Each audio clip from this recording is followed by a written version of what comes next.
Okay, now I don't want to alarm anybody in this room, but it's just come to my attention that the person to your right is a liar. Also, the person to your left is a liar. Also, the person sitting in your very seats is a liar. We're all liars. What I'm going to do today is I'm going to show you what the research says about why we're all liars, how you can become a lie spotter, and why you might want to go the extra mile and go from lie spotting to truth seeking, and ultimately to trust building. Now, speaking of trust, ever since I wrote this book, Lie Spotting, no one wants to meet me in person anymore. No. They say, it's okay, we'll email you. I can't even get a coffee date at Starbucks. My husband's like, honey, deception. Maybe you could have focused on cooking. How about French cooking? So before we get started, what I'm going to do is I'm going to clarify my goal for you, which is not to teach a game of gotcha. Lie spotters aren't those nitpicky kids, those kids in the back of the room that are shouting, gotcha, gotcha. Your eyebrow twitched. You flared your nostril. I watched that TV show, Lie to Me. I know you're lying. No. Lie spotters are armed with scientific knowledge of how to spot deception. They use it to get to the truth, and they do what mature leaders do every day. They have difficult conversations with difficult people, sometimes during very difficult times. And they start up that path by accepting a core proposition. And that proposition is the following: lying is a cooperative act. Think about it. A lie has no power whatsoever by its mere utterance. Its power emerges when someone else agrees to believe the lie. So I know it may sound like tough love, but look, if at some point you got lied to, it's because you agreed to get lied to. Truth number one about lying: lying's a cooperative act. Now, not all lies are harmful. Sometimes we're willing participants in deception for the sake of social dignity, maybe to keep a secret that should be kept secret. We say, nice song. Honey, you don't look fat in that, no. Or we say, favorite of the digerati. You know, I just fished that email out of my spam folder. I'm so sorry. But there are times when we are unwilling participants in deception, and that can have dramatic costs for us. Last year saw $997 billion in corporate fraud alone in the United States. That's an eyelash under $1 trillion. That's 7% of revenues. Deception can cost billions. Think Enron, Madoff, the mortgage crisis, or in the case of double agents and traitors like Robert Hansen or Aldrich Ames, lies can betray our country. They can compromise our security. They can undermine democracy. They can cause the deaths of those that defend us. Deception is actually serious business. This con man, Henry Oberlander, he was such an effective con man, British authorities say he could have undermined the entire banking system of the Western world. And you can't find this guy on Google. You can't find him anywhere. He was interviewed once, and he said the following. He said, look, I've got one rule. And this was Henry's rule. He said, look, everyone is willing to give you something. They're ready to give you something for whatever it is they're hungry for. And that's the crux of it. If you don't want to be deceived, you have to know, what is it that you're hungry for? And we all kind of hate to admit it. You know, we kind of wish we were better husbands, better wives, smarter, more powerful, taller, richer, the list goes on. Lying is an attempt to bridge that gap, to connect our wishes and our fantasies about who we wish we were, how we wish we could be, with what we're really like. And boy, are we willing to fill in those gaps in our lives with lies. On a given day, studies show that you may be lied to anywhere from 10 to 200 times. Now, granted, many of those are white lies. But in another study, it showed that strangers lied 3 times within the first 10 minutes of meeting each other. Now, when we first hear this data, we recoil. We can't believe how prevalent lying is. We're essentially against lying. But if you look more closely, the plot actually thickens. We lie more to strangers than we lie to coworkers. Extroverts lie more than introverts. Men lie 8 times more about themselves than they do other people. Women lie more to protect other people. If you're in an average married couple, you're going to lie to your spouse in 1 out of every 10 interactions. Now, you may think that's bad. If you're unmarried, that number drops to 3. Lying's complex. It's woven into the fabric of our daily and our business lives. We're deeply ambivalent about the truth. We parse it out on an as-needed basis, sometimes for very, very good reasons, and other times just because we don't understand the gaps in our lives. That's truth number 2 about lying. We're against lying, but we're covertly for it in ways that our society has sanctioned for centuries and centuries and centuries. It's as old as breathing. It's part of our culture. It's part of our history. Think Dante, Shakespeare, the Bible, news of the world. Lying has evolutionary value to us as a species. Researchers have long known that the more intelligent the species, the larger the neocortex, the more likely it is to be deceptive. Now, you might remember Coco. Does anybody here remember Coco the gorilla, who was taught sign language? Coco was taught to communicate via sign language. Here's Coco with her kitten. It's her cute little fluffy pet kitten. Coco once blamed her pet kitten for ripping a sink out of the wall. We're hardwired to become leaders of the pack. It starts really, really early. How early? Well, babies will fake a cry, pause, wait to see who's coming, and then go right back to crying. 1-year-olds learn concealment. 2-year-olds bluff. 5-year-olds lie outright. They manipulate via flattery. 9-year-olds, masters of the cover-up. By the time you enter college, you're going to lie to your mom in 1 out of every 5 interactions.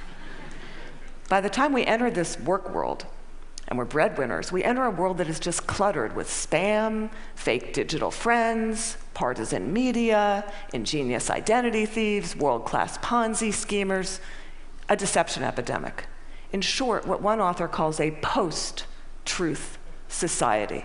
It's been very confusing for a long time now. What do you do? Well, there's steps we can take to navigate our way through the morass. Trained lie spotters get to the truth 90% of the time. The rest of us, we're only 54% accurate.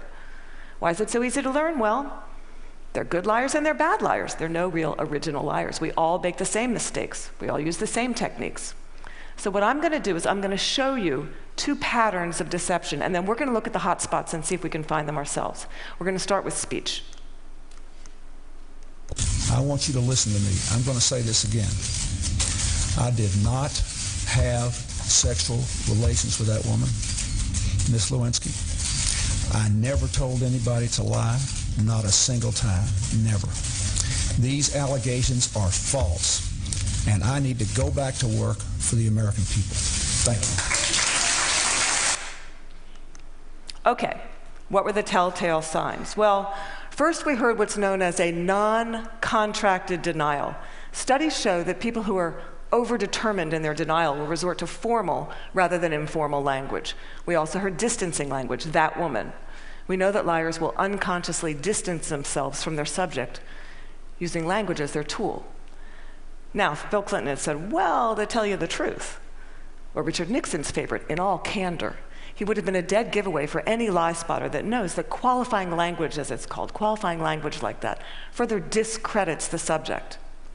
Now, if he had repeated the question in its entirety, or if he had peppered his account with a little too much detail, and we're all really glad he didn't do that, he would have further discredited himself. Freud had it right. Freud said, look, there's much more to it than speech. No mortal can keep a secret. If his lips are silent, he chatters with his fingertips, and we all do it. No matter how powerful you are, we all chatter with our fingertips. I'm going to show you Dominique Strauss-Kahn with Obama, who's chattering with his fingertips. Now, this brings us to our next pattern, which is body language. With body language, here's what you got to do. You really got to just throw your assumptions out the door. Let the science temper your knowledge a little bit. Because we think liars fidget all the time. Well, guess what? They're known to freeze their upper bodies when they're lying. We think liars won't look in the eyes. Well, guess what? They look you in the eyes a little too much just to compensate for that myth. We think warmth and smiles convey honesty, sincerity, but a trained lie spotter can spot a fake smile a mile away. Can you all spot the fake smile here? You can consciously contract the muscles in your cheeks, but the real smile's in the eyes. The crow's feet of the eyes, they cannot be consciously contracted, especially if you overdid the Botox. Don't overdo the Botox. Nobody will think you're honest. Now we're going to look at the hot spots. Can you tell what's happening in a conversation? Can you start to find the hot spots, to see the discrepancies between someone's words and someone's actions? Now, I know it seems really obvious, but when you're having a conversation with someone that you suspect of deception, attitude is by far the most overlooked but telling of indicators. An honest person is going to be cooperative. They're going to show they're on your side. They're going to be enthusiastic. They're going to be willing and helpful in getting you to the truth. They're going to be willing to brainstorm, name suspects, provide details. They're going to say, hey, maybe it was those guys in payroll that forged those checks. They're going to be infuriated if they sense they're wrongly accused throughout the entire course of the interview, not just in flashes. They'll be infuriated throughout the entire course of the interview. And if you ask someone honest, what should happen to whoever did forge those checks? An honest person is much more likely to recommend strict rather than lenient punishment. Now, let's say you're having that exact same conversation with someone deceptive. That person may be withdrawn, look down, lower their voice, pause, be kind of herky-jerky. Ask a deceptive person to tell their story. They're going to pepper it with way too much detail in all kinds of irrelevant places. And then they're going to tell their story in strict chronological order. And what a trained interrogator does is they come in, and in very subtle ways, over the course of several hours, they will ask that person to tell their story backwards. And then they'll watch them squirm and track which questions produce the highest volume of deceptive tells. Why do they do that? Well, we all do the same thing. We rehearse our words, but we rarely rehearse our gestures. We say yes, we shake our heads no. We tell very convincing stories, we slightly shrug our shoulders. We commit terrible crimes, and we smile at the delight in getting away with it.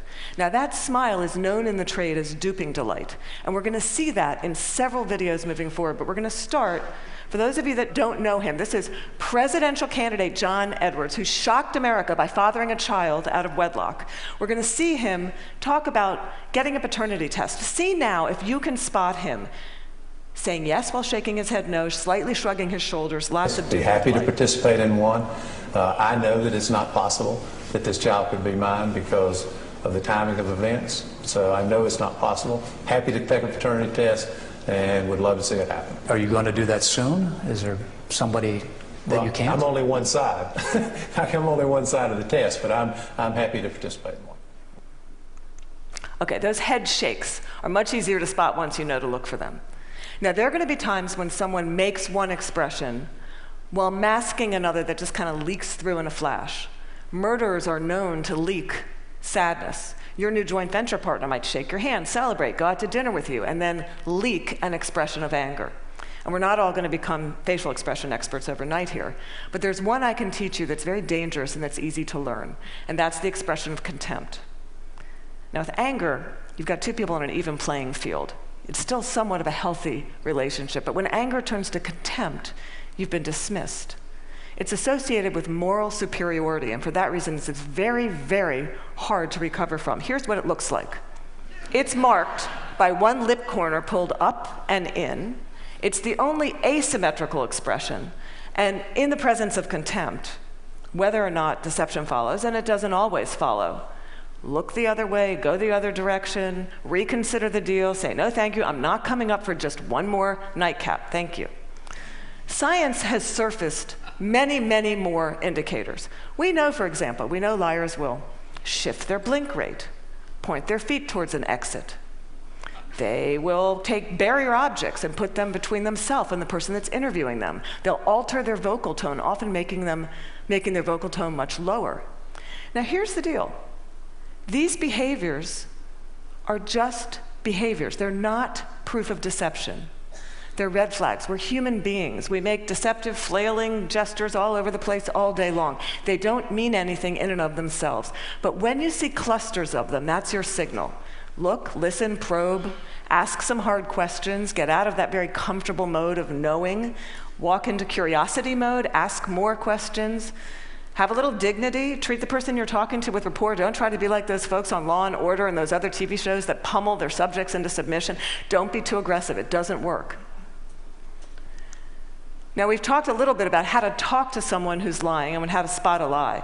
And as I promised, we're now going to look at what the truth looks like. And I'm going to show you two videos.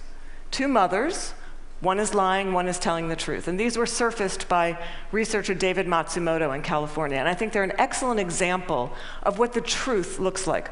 This mother, Diane Downs, shot her kids at close range, drove them to the hospital while they bled all over the car, claimed a scraggy-haired stranger did it. And you'll see when you see the video, she can't even pretend to be an agonizing mother. What you want to look for here is an incredible discrepancy between horrific events that she describes and her very, very cool demeanor. And if you look closely, you'll see duping delight throughout this video. But at night, when I close my eyes, I can see Christy reaching her hand out to me while I'm driving, and the blood just keep coming out of her mouth. And that, maybe it'll fade too with time, but I don't think so. That haunts me the most.